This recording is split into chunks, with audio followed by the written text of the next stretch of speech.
One, two, three, four.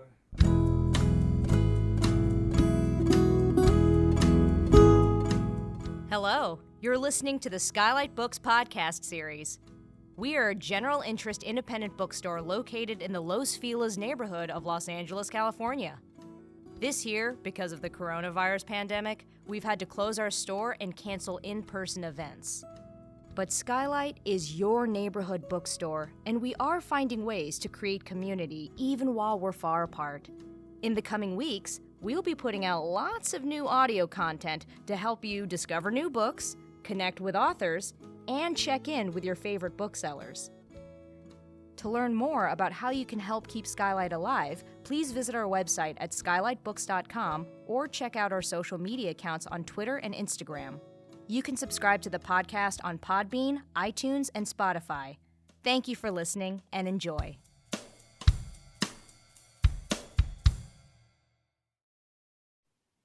Okay. Hello, lovely listeners, and welcome to SKYLIT. This is the SKYLIT Books podcast, and I'm your host, Emily. Today, we're hosting Mahmood Mamdani, the author of Neither Settler Nor Native, to read from his new book, Neither Settler Nor Native. He'll be in conversation with Gil Anidjar. Before I introduce them, I just want to remind you that SKYLIT Books offers curbside pickup and online ordering on our website, www.skylitbooks.com. And now to introduce our authors today, Mahmood Mamdani is Herbert Lehman Professor of Government and Professor of Anthropology and of Middle Eastern, South Asian, and African Studies at Columbia University, and Director of the Makerere, is that correct? I have no idea, I'm so sorry, Institute of Social Research in Kampala. He is the author of Citizen and Subject, When Victims Become Killers, and Good Muslim, Bad Muslim. He's joined today by Gil Anidjar of Columbia as well. He is a professor in the Departments of Religion and the Department of Middle Eastern, South Asian, and African Studies. Welcome to the both of you, and we're going to start off with a little excerpt of the book, Neither Settler Nor Native, from author Mahmood Mamdani. Thank you very much. I think it's appropriate that we think of the memory of Lawrence Ferlinghetti, the founder of this bookshop, whom we have lost just recently. Instead of reading excerpts from the book, I decided that I would kind of give an overview of the book, which can help those of you listening to it to kind of situate it. And it can also put the conversation between Gil and myself in context. So I begin with American Indians and African Americans. What is similar? What is different? What's in a name? How should we name the pre-Columbian communities of the Americas? As Indian or as native? The museum in Washington, D.C. is known as the National Museum of the American Indian. It is not known as the National Museum of the Native American. The 1964 Civil Rights Act did not apply to Indians in reservations, but it did to African Americans and other minorities, so that a separate Indian Civil Rights Act had to be passed in 1968. The two acts are not the same. The 1964 Act is constitutionally binding, whereas the 1968 Indian Act is only advisory. Reservation Indians are not and have never been rights-bearing citizens of the United States in a constitutional sense. The reservation was a creation of the US. The reservation is a separate polity, separate from the US. The Europeans who came to America were not immigrants, they were settlers. What's the difference? Whether they seek equality or advantage, immigrants come to join existing polities. Settlers come to displace existing polities and establish their own exclusive sovereignty. Indian reservations are not part of the sovereign state we call the US. In the words of Chief Justice John Marshall, writing in mid-19th century, reservations are domestic dependent colonies. Politically, the term Indian tribal sovereignty masks colonial domination. Reservation Indians are legally wards of Congress. Reservation authorities are overseen by a vast federal bureaucracy known as the Bureau of Indian Affairs. It's no different from the colonial bureaucracy that governed any indirect rule colony in Africa. The Indian reservation was part of a two-state solution, a sovereign state alongside a non-sovereign protectorate. The two-state solution was Lincoln's contribution in the second half of the 19th century. Lincoln claimed to provide a permanent solution for Indians who had survived the genocide. America also originated the notion of differentiated citizenship, with only some participating in sovereignty.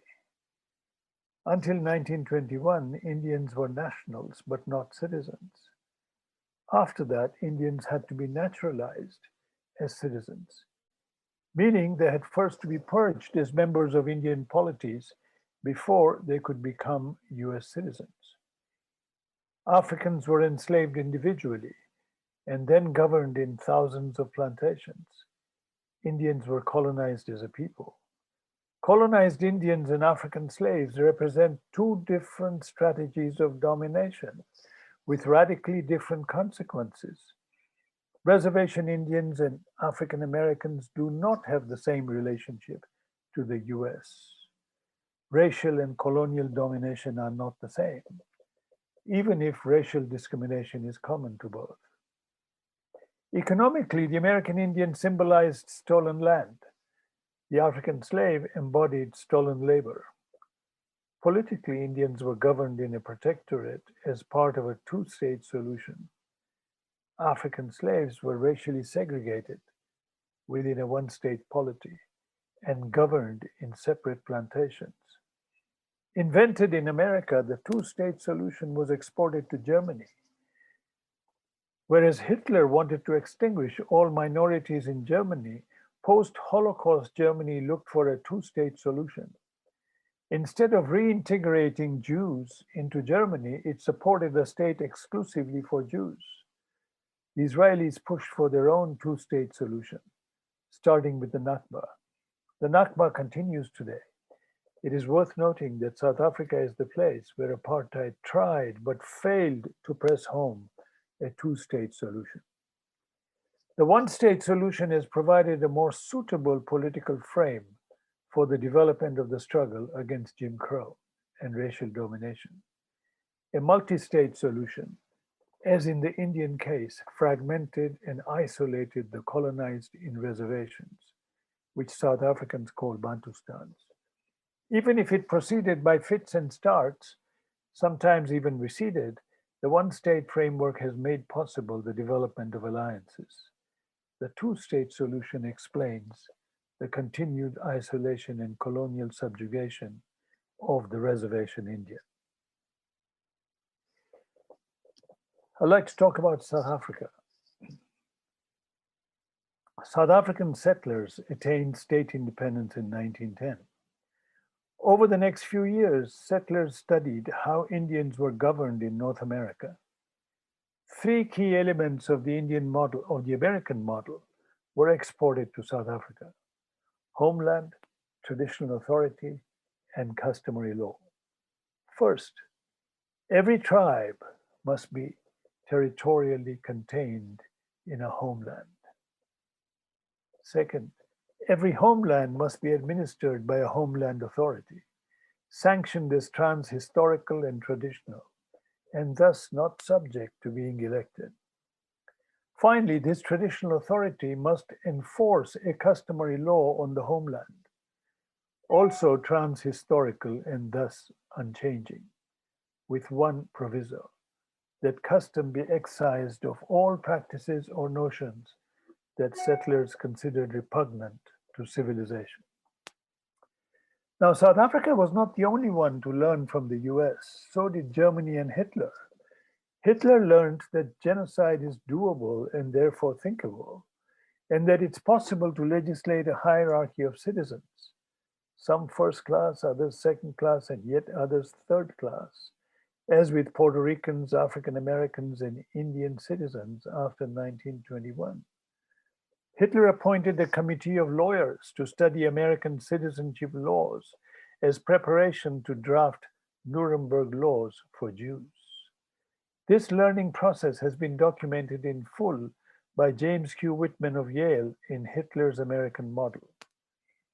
Denazification failed because Nuremberg shut its eyes to the political project that inspired and propelled Nazism.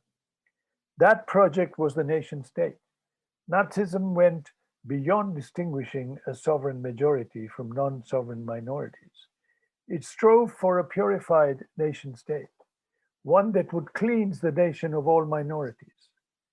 There was an American debate on Nazism after the Second World War. Was Germany liberated or occupied? Was Nazism a state project or a social project? Who should be held responsible for Nazism? The nation or the state? Nazi leaders or the German people? The American consensus was that responsibility for Nazism lay with the German people.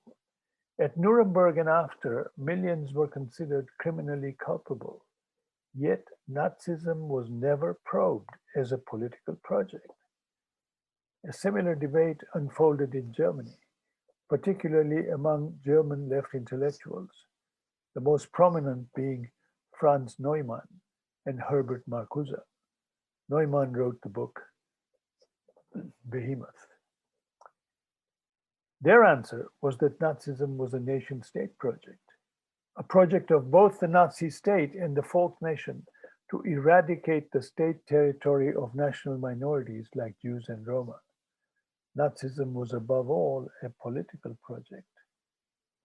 Their conclusion was that to succeed, denazification would have to be a joint project of allies and anti-fascist Germans. But Americans were unwilling to do so. The Soviets were, though only temporarily, and not after the Berlin Uprising. I come to Israel and then South African lessons for Israel. Are Jewish people in Israel settlers or immigrants? The Jewish population of Mandate Palestine belonged to three groups: natives, immigrants, and settlers, the last being the group that wanted to establish an exclusive state. Palestinians inside Israel cannot participate in sovereignty. They have rights, even political rights, including the right to vote, but they cannot participate in power. Israel is a Jewish state. There is in Israel, Palestine, an ongoing debate on the merits of a one-state versus a two-state solution.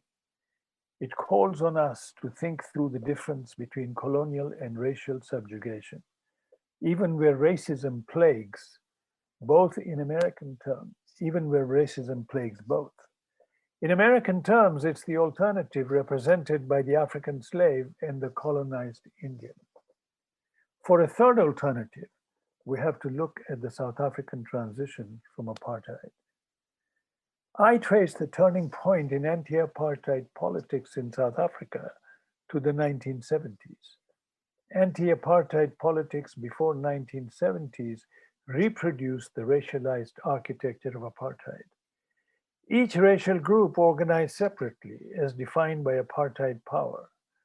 Africans as ANC, Indians as Natal Indian Congress, coloreds as Colored People's Congress, and whites as Congress of Democrats. By reproducing the architecture of apartheid inside the resistance gave apartheid a natural flavor. The apartheid mindset was broken only in the 1970s. The key initiative came from the student movement, starting when Black students led by Biko left the liberal white student organization, formed their own separate body, and went on to organize township dwellers, starting with Soweto. Left in the wilderness, radical white students turned to organizing hostel workers on the fringes of townships. Out of this experience was born an epistemological awakening that white and Black are political identities, and that political identity is historical, not natural. Black, said Biko, is not a color.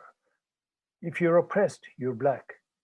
This was also the turning point in the Afrikaner journey, from being junior partners of British colonialism to becoming a part of the anti-apartheid coalition. Born in the 1970s and 80s, the South African moment signified three epistemological shifts. From mobilizing opposition to apartheid, it went on to champion an alternative to apartheid. From calling for a state of the majority, the national majority, the black majority, it went on to champion a state for all. Initially, not just all citizens, but all residents. From an opposition to whites, it went on to oppose white power. It depoliticized race and historicized the notion of majority and minority. 1994 led to the birth of a new political community. This outcome should be seen as an alternative to Nuremberg, which opened the gate to two purified states, Germany without Jews and an Israel without Palestinians. The anti-apartheid struggle was not directed from a single center, but from multiple centers. Sometimes it included contradictory initiatives. Take the example of the anti-apartheid boycott, which was directed from outside the country, and the internal political struggle, which demanded reform of the political process to allow the oppressed to exercise the right to participate in that political process.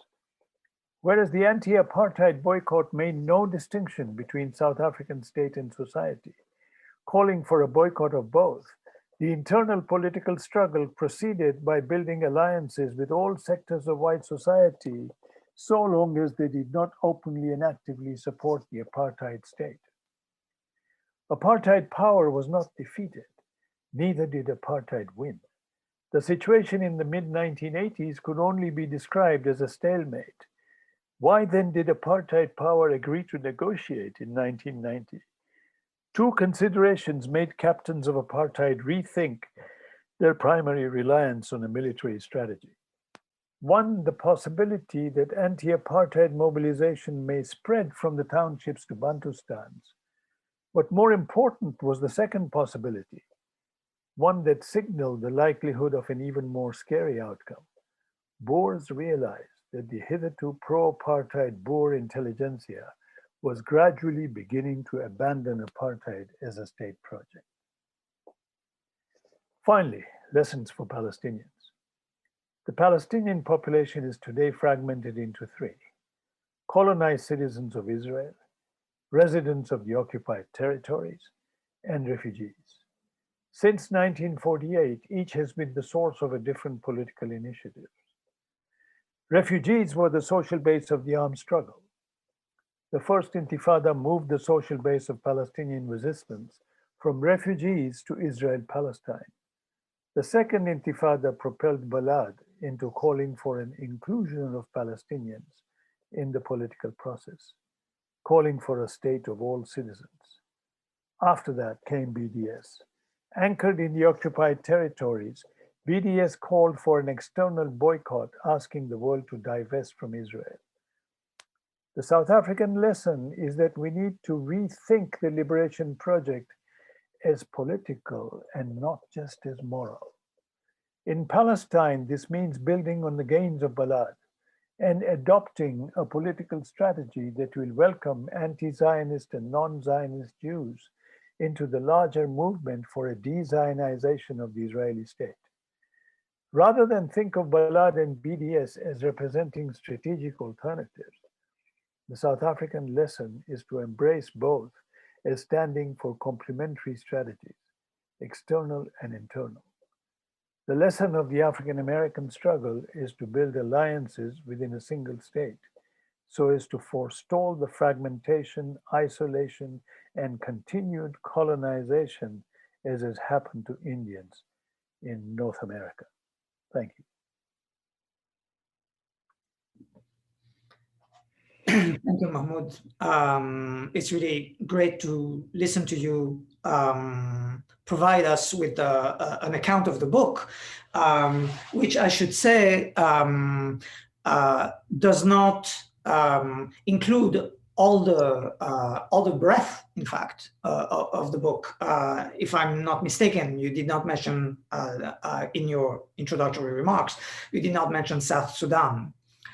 And one of the things that continues to stay with me as we are having those conversations, and as I keep revisiting the book, is something that I think you have corrected me in the past, but I nonetheless want to insist would be a productive misreading, which is that by arguing that the beginning of the modern state is not in Westphalia, but in 1492, you are not only asking us to rethink the colonial state, right?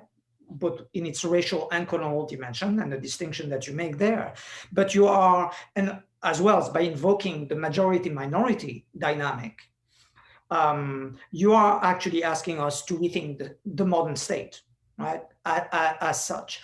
And invoking the example of Germany, for which the categorization of Nazi Germany as colonial is both accurate and inaccurate, particularly with regard to the Jews, right? I do think that there's a strong argument to be made to suggest that it is the modern state in the division between majority and minority, which sediments a violence that may or may not be extreme, may or may not be remembered after Renan, for example, but nonetheless is there and is at play, and that the implications of what you're asking us to do, to rethink political community in a different relationship to territory, for example, is something that has very broad implications, right? Obviously, for all the places you take as your case studies, but I think for a broader thinking of politics and what does it mean to constitute a collective self, right? And to maintain it, obviously, by way of participatory democracy, etc.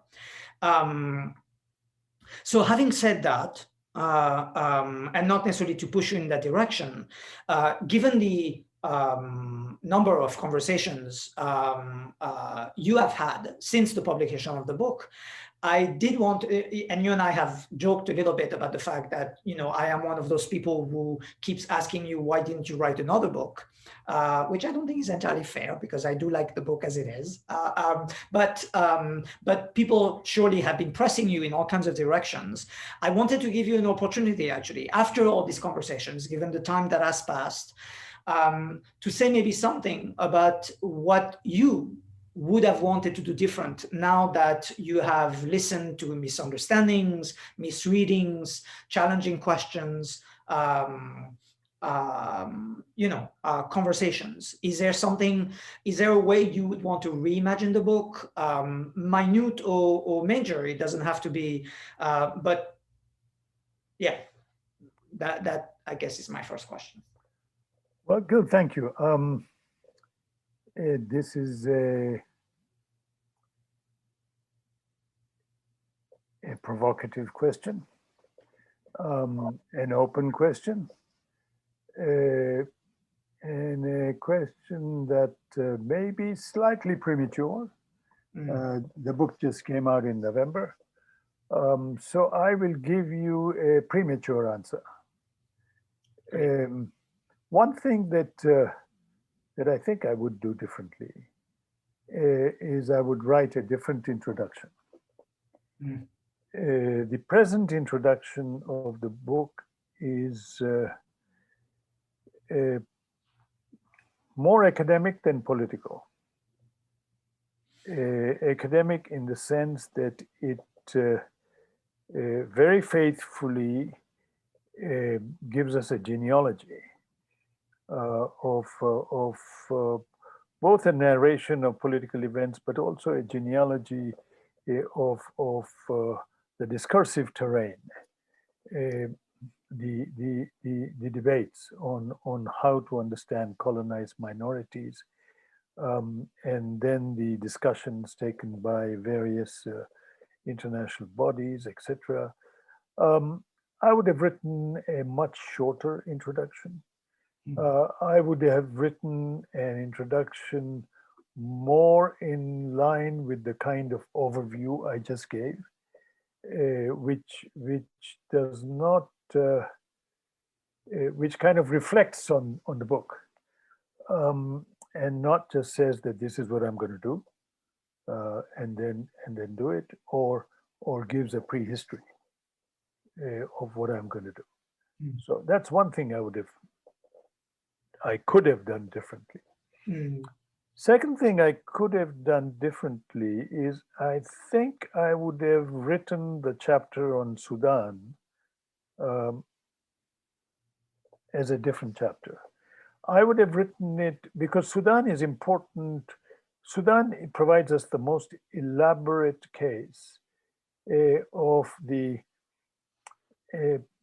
epistemology of the colonial project as it learns from its crises in mid-19th century.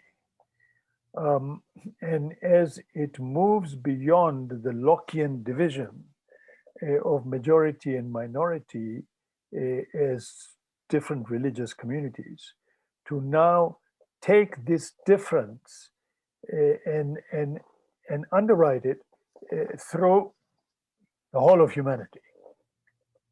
Move from religion to other kinds of differences, whether it is race, whether it's tribe, and I would have rewritten the Sudan chapter to sort of forefront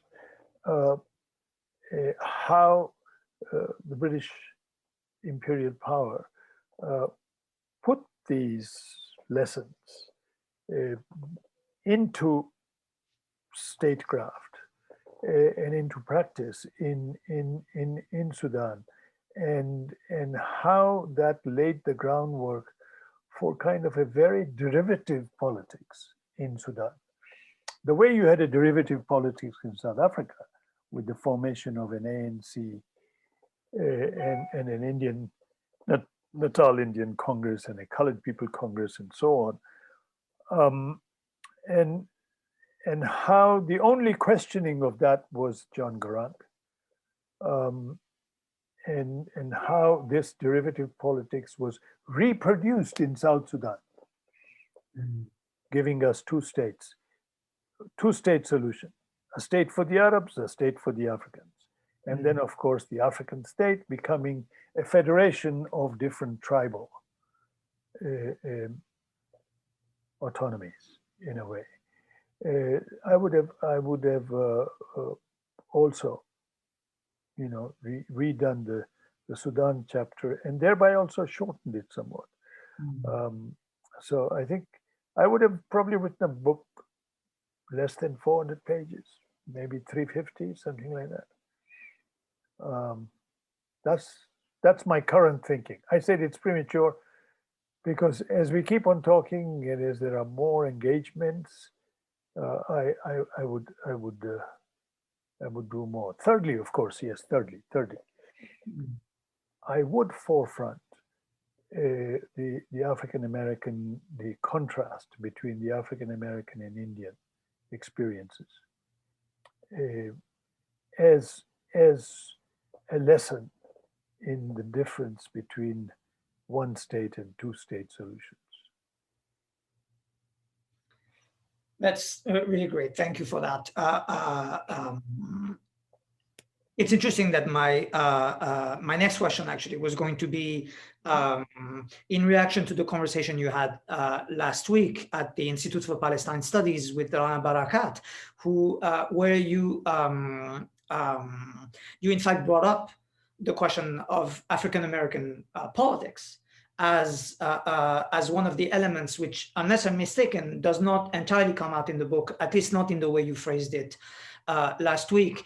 And I want to contextualize this by saying that, the first book of yours that I read was not citizen and subject, but it was when victims become killers. And one of the in the early pages, I think it's in the early pages, one of the things that really completely redid my thinking was when you speak of Nazi Germany and speak about the aftermath. A point you have made today as well is that there was a possibility that really never materialized of German Jews asking for political compensation in Germany, for political representation in Germany, rather than for a two-state solution that would actually take them to Palestine. And last week, you made a comparison, and I do want to emphasize that it wasn't entirely clear in the context of the conversation, to me at least, whether the comparison that you were bringing up with African-American politics was actually supposed to be pertinent for the Jews or for the Palestinians.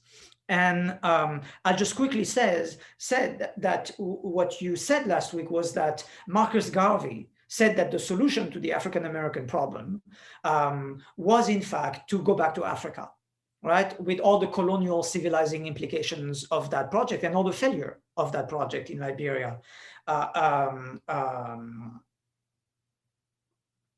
Among two places, and I'm blanking out right now on the second place, Sierra Leone. And the second solution, right, the second political project is Du Bois' project, which says, no, African Americans must be liberated and find political emancipation right here in the United States. And of course, that suggests, if one takes the Jews as a parallel, one is reminded of precisely the point whereby Jews should have demanded political, political and civic rights in Germany after the war, precisely that which the Nazis wanted to deny them and did deny them. So I want to invite you to say more about this, actually. What would it mean? And I think Rana took your point in her response to actually be pertinent for Palestinians. And so one question is, well, what do you think the parallel, right? Since much of your argument is that the Indian in the United States, right, constitutes the site of the two-state solution, as opposed to the African American. And so what would it mean to take the African American examples, right, there are at least two, as pertinent both for the Jews and for the Palestinians, perhaps for both, and what exactly would that mean? And I want to ask this at this particular moment where one might, without going back to Garvey, one might ask whether the situation in which African Americans find themselves today in America would not potentially signify a certain failure of the Du Bois project, of the possibility of political emancipation and political, of forging a political collective right here. Right, what implications, since I can think of a number of Jews who would say, well, but, you know, in exile, Jews were at the mercy of political violence, and therefore they need to have their own state in order to be protected from that violence. Whether or not that worked is, of course, another matter. But so I wanted you to say more about the African-American parallel that you made last week, and since you said that you would have perhaps foregrounded it, perhaps you can say a little more about that. Well, thank you. I think the debate, the political contest amongst the African Americans was really, it can be re-narrated as a debate about two options: one-state solution or two-state solutions. Marcus Garvey stood for a two-state solution. Let my people go. And Du Bois stood for a one-state solution. Let my people stay. And what I'm saying is basically that there is a lesson for both Jews and Palestinians here, which is that the two-state solution is a non-solution. It's a non-solution which constantly calls for its own reproduction by creating a further two-state solution for the minorities its own state generates within its country. Now, you've talked about what happened to this two-state solution with Marcus Garvey and back to Africa. That they ended up creating a state for African Americans, not reintegrating themselves inside the political communities that existed in Africa, but creating, like settlers anywhere, a separate political community for themselves. Liberia, Sierra Leone, and in the process, therefore, creating a minority, or really numerically a majority, but politically a minority, creating a colonized minority, and therefore the basis for a struggle for whether a two-state or a one-state solution by that minority. There were others who, following the failure of the Liberia project, there were those who thought that the two-state solution should be within the US, that there should be a Black republic somewhere in the South where Black people were a majority. And that would have given you a minority of people not defined as Black at that time. Now, I'm not sure I entirely agree with you that the situation in which African Americans find themselves today constitutes a failure of the Du Bois project. I think it constitutes a success of the Du Bois project. Because look at what has happened with Black Lives Matter. Look at the scale of demonstrations that took place across the United States, including in communities and small towns where there were hardly any African Americans. Black Lives Matter became a flag for a movement for change, a movement against racism. And it was no longer just an African American movement. What has emerged under Black Lives Matter is a multiracial movement within the US. And it's that fact which has split American society. You can say down the middle, okay? Because it hasn't split it 85%, 15%, okay? It has split it down the middle. It has split the white community also.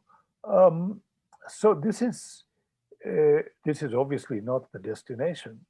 I don't know where we're going, but this is, it looks a promising way to whatever the destination turns out to be. I don't know that I'm actually trying to voice my own perspective here. But I'm thinking, and I'm trying to think together with you about the productive dimension of the parallels that you propose, right? And as you do your comparative work, you're not simply saying it's everywhere the same. You are asking us to think productively with the differences as well. But I'm kind of wondering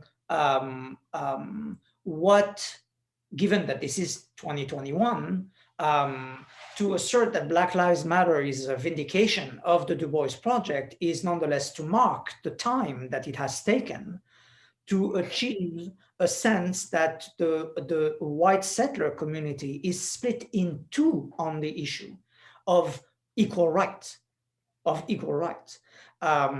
and I completely agree that this is a moment to be, to some extent, optimistic. But I'm also wondering what the effect of saying, of pointing to Liberia as an example to hold to Israel, right, and to the Zionist project, and to say, look what happened, look at this failure.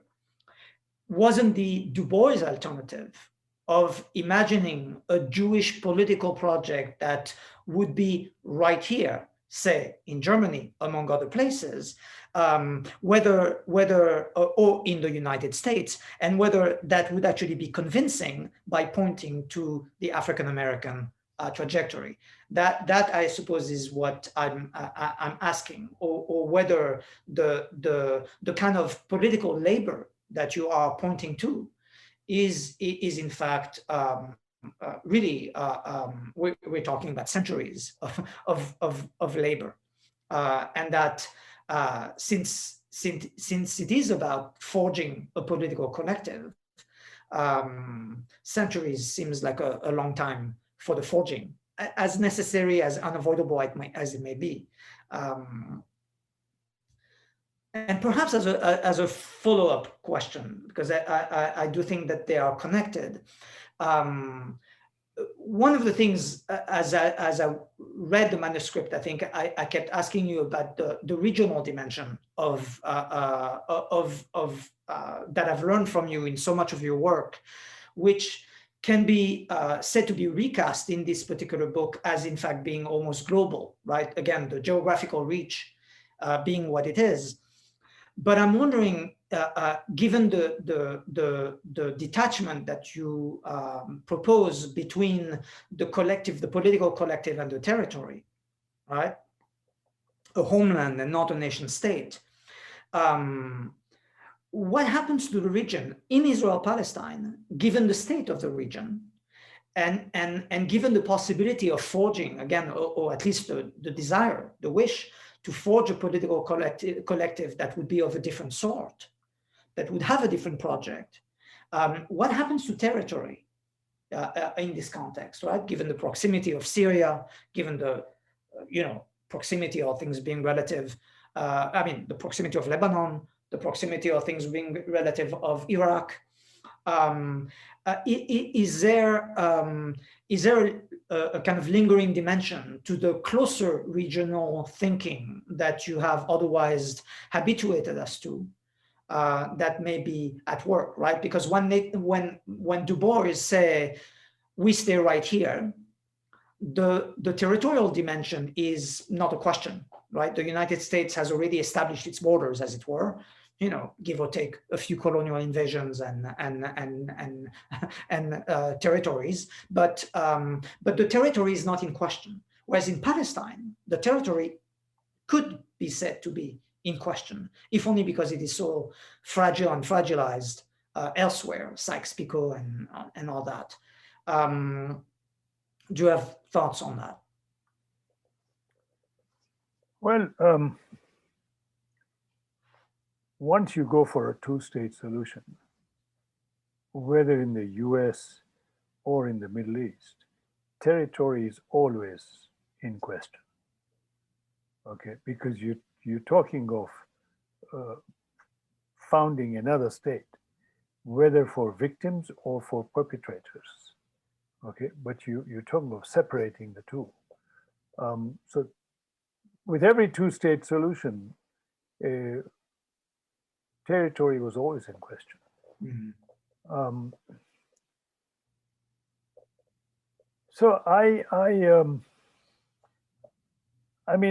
agree with you when you say that the parallels I propose should be understood not as a model, because things are not the same everywhere. But the parallels are a way to think productively with the differences too, and not just borrow things. So I use the language of lessons. I don't think I ever talk of models. So Liberia, I mean, look,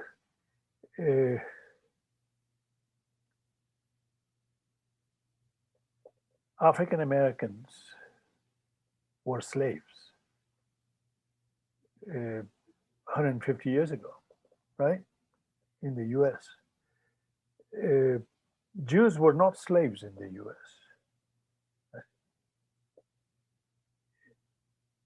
At one point or another, both went for a two-state solution. African Americans, a state carved out in Africa.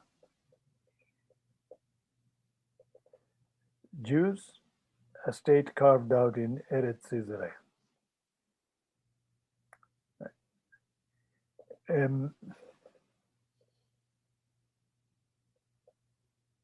The African American project was abandoned. The Zionist project is still very much there. Mm. Some people think it's there because instead of having to face hostility from the US, it had the opposite, which was initially full support from Britain, then full support from the US. But I think maybe we should also look at New York City. New York City is another future. New York City is almost like a homeland for Jews. It's a Jewish homeland without a Jewish state, right? And some lessons need to be drawn from that. Is really the longevity and the stability of a homeland like that, where you do not displace everybody else by creating an exclusive state of your own. And therefore, you're not calling for an exclusive homeland. Mm. You're willing to share the homeland in return for security. I think New York City needs to be looked at. I mean, New York City is, from this point of view, a shining city on the hill. Mm. And the regional dimension, of course, yeah. I mean, look, you're right. The region is carved up into so many nation states, each with its own set of minorities, and each with its own internal powder keg, in a way. And of course, yeah, it's something new, and needs to be thought of in its own terms. That's all I can say about the regional situation right now. This is great. I mean, I really agree with you, and I wish we had more time actually to for me to push you in order to help me think more about the fact that there is a political project that actually has not been theorized or even formulated for Jews in exile, Jews in the diaspora, and New York City is a very good name for it. And I think that to theorize it in terms of not so much a resistance, but an unspoken resistance to the Zionist project, which otherwise presents itself as an exclusive solution, it is certainly very rich and maybe maybe at some point you can write a book about that. I think we have to be mindful of time now. Yeah. One more question. So I suppose the last question, taking us in a slightly different direction, because one of the important elements, obviously, of the book is a way out of sedimentation, institutionalization of extreme violence, right? Of both a colonial and racial division, right? For which the case of Sudan is obviously very important, as you were explaining to us, but also because of what you were saying about the distinction to be made between the Nuremberg victim-perpetrator sedimentation, right? Where majority and minority are also sedimented around that kind of history of violence. And I suppose I want to as opposed to the South African moment, which in fact tries to transcend the perpetrator-victim, right, for an identity of survivor. I suppose my question is, what happens if the violence is not remembered? What happens if the violence is actually denied? Right, which is one of the certainly powerful gestures of the Israeli state, right? That the Nakba did not happen, right? Even when there's here and there recognition, but that and certainly that the Nakba is not happening, as you were saying. Of course, the Nakba is not just a past moment, but it is an enduring moment. What happens when the violence is erased, as it were, and what happens then to the two models? The two lessons, the Nuremberg and the South African? Well, so I write about extreme violence by contrasting Nuremberg and South Africa. Two different ways of thinking of extreme violence.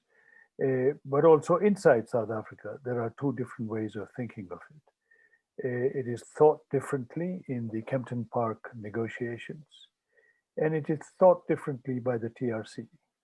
The TRC mimics Nuremberg. Like Nuremberg, it tries to identify perpetrators, holds them to account, but not to punish them, to forgive them. Okay. So my first concern was that what does the Nuremberg model do? Because it seemed to me it does two things. One, at the individual level, identify perpetrators, even millions of them. It was 1 million plus in Germany, right? That's what Eisenhower said. Mm-hmm. And to individually hold them accountable, individually punish them, but also, besides punishing them, disenfranchise them. They are disenfranchised in the political community. The disenfranchisement of perpetrators goes alongside the refusal to consider the state responsible for violence. Only agents of the state may be considered responsible for the violence, because criminal violence is always against the state. So this kind of twofold result. So you have no possibility of rethinking the state. You have no possibility of thinking through the political project which resulted in this kind of violence. If you are interested in that, you have to think of the violence as political, not as criminal. You have to, if you want to think of state violence, you have to think of the violence as political and move your gaze away from individual perpetrators to collective constituencies which drive the violence. Now, what if the violence is denied? What if it is not remembered? Well, you can see the consequences in Israel. Palestine. The Holocaust is remembered, must never be forgotten, so that the memorialization of the Holocaust is a state project. And the other side of that state project is that the Nakba never existed. Right? But the Nakba is memorialized by the Palestinian people. The Nakba is memorialized as part of a historical, political, moral resource to recreate a political community. Whether one state or two states, it's not a settled question. So in one case, you freeze a past moment. That's the state memorialization, whether of the Holocaust in Israel or of the 1994 genocide. And you freeze it, and really its result is to disenfranchise those who you think of likely perpetrators in the next Holocaust. Mm-hmm. Right? Problem. Thank you, Mahmoud. This was really a great conversation, and I hope it gives people a sense of the richness and range of the book and the questions it opens. Thank you. Thank you, Gil, as always. Every time you bring out in me something which I didn't think was there. I mean, a thought which,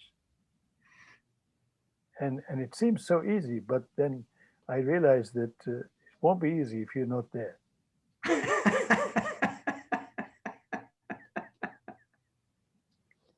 Thank you both so much for joining us today. That was so great. Again, we were talking about Dr. Mamdani's book, Neither Settler Nor Native, and he was joined by Gil Anidjar. It was such a great conversation to listen in on, guys. Thank you so much for joining us.